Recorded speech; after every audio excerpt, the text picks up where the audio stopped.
Bismillah, alhamdulillah. Jika video ini muncul di berandamu berarti merupakan petunjuk dari Allah kepadamu, setidaknya sempatkanlah menulis sholawat di kolom komentar sebagai salah satu wujud kecintaan kita kepada Allah dan Rasul-Nya untuk mendapatkan syafaat di saat hari akhir.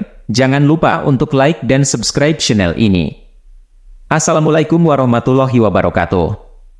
Dalam Islam, setiap aspek kehidupan diatur oleh syariat yang bersumber dari Al-Quran dan hadis. Salah satu topik yang sering menjadi perbincangan adalah hukum menelan sperma. Lantas, apa hukum sebenarnya menelan sperma dalam pandangan Islam? Meski ini adalah topik yang sensitif dan mungkin dianggap tabu, penting untuk membahasnya dari perspektif hukum Islam untuk memberikan panduan yang jelas dan tepat kepada umat Muslim. Ulama dalam Islam memiliki berbagai pandangan mengenai hukum menelan sperma. Sebagian besar ulama sepakat bahwa sperma dianggap najis. Najis adalah segala sesuatu yang dianggap kotor dan mengharuskan pembersihan jika menyentuh tubuh. Oleh karena itu, menelan sesuatu yang najis adalah dilarang dalam Islam. Pandangan ini didasarkan pada prinsip bahwa menjaga kebersihan dan kesucian adalah bagian integral dari iman seorang Muslim. Menurut mazhab Syafi'i dan Hanbali, sperma dianggap najis dan tidak diperbolehkan untuk ditelan. Pandangan ini juga didukung oleh ulama dari mazhab lainnya yang menekankan pentingnya menjaga kebersihan dan kesucian.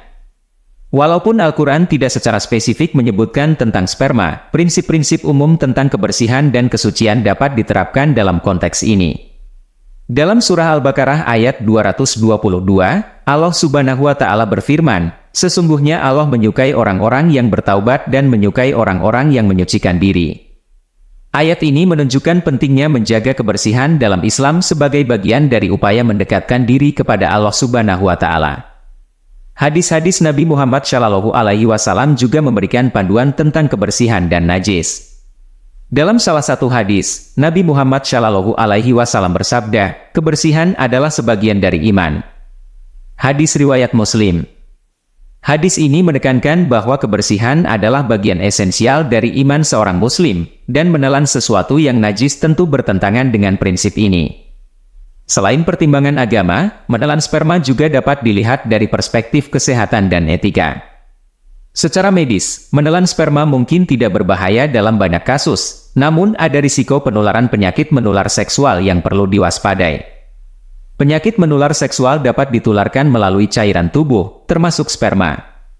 Oleh karena itu, tindakan menelan sperma dapat meningkatkan risiko terkena infeksi. Dalam Islam, menjaga kesehatan tubuh adalah kewajiban. Sebagaimana sabda Nabi Muhammad SAW, "Sesungguhnya badanmu mempunyai hak atasmu." Hadis riwayat Bukhari. Menjaga kesehatan tubuh adalah bentuk tanggung jawab yang harus dipenuhi oleh setiap Muslim, dan tindakan yang dapat membahayakan kesehatan harus dihindari. Mayoritas ulama dalam Islam sepakat bahwa menelan sperma adalah perbuatan yang tidak diperbolehkan karena dianggap najis. Prinsip-prinsip kebersihan dan menjaga kesucian dalam Islam mendukung pandangan ini. Selain itu, pertimbangan kesehatan juga memperkuat larangan ini. Oleh karena itu, seorang Muslim harus menghindari perbuatan ini untuk menjaga kesucian dan kesehatan tubuh sesuai dengan ajaran Islam. Bagi mereka yang memiliki pertanyaan atau keraguan lebih lanjut mengenai topik ini, disarankan untuk berkonsultasi dengan ulama atau ahli fikih yang terpercaya. Mereka dapat memberikan panduan yang lebih spesifik berdasarkan konteks individu dan pertanyaan yang mungkin tidak dapat dijawab secara umum. Konsultasi dengan ulama juga penting untuk memastikan bahwa pandangan yang diterima benar-benar sesuai dengan ajaran Islam dan tidak berdasarkan asumsi atau pendapat yang tidak berdasar. Pendidikan seksual yang benar dan berbasis agama juga penting untuk mencegah kesalahpahaman dan praktik yang tidak sesuai dengan syariat. Menyediakan pendidikan yang komprehensif dan sesuai dengan nilai-nilai Islam dapat membantu individu membuat keputusan yang tepat dan menjaga kebersihan serta kesehatan mereka. Pendidikan seksual yang benar juga dapat membantu menghilangkan rasa malu atau tabu yang mungkin terkait dengan topik ini, sehingga individu merasa lebih nyaman untuk mencari pengetahuan dan bimbingan. Menekankan pentingnya kebersihan dan kesehatan dalam kehidupan sehari-hari dapat membantu individu memahami mengapa praktik-praktik tertentu tidak diperbolehkan dalam Islam. Ini termasuk memahami cara menjaga kebersihan dan kesucian tubuh dalam semua aspek kehidupan, termasuk dalam hubungan suami istri. Dengan memahami dan mengikuti ajaran Islam mengenai kebersihan dan kesehatan, seorang muslim dapat menjalani kehidupan yang lebih sehat dan lebih dekat dengan Allah. Wassalamualaikum warahmatullahi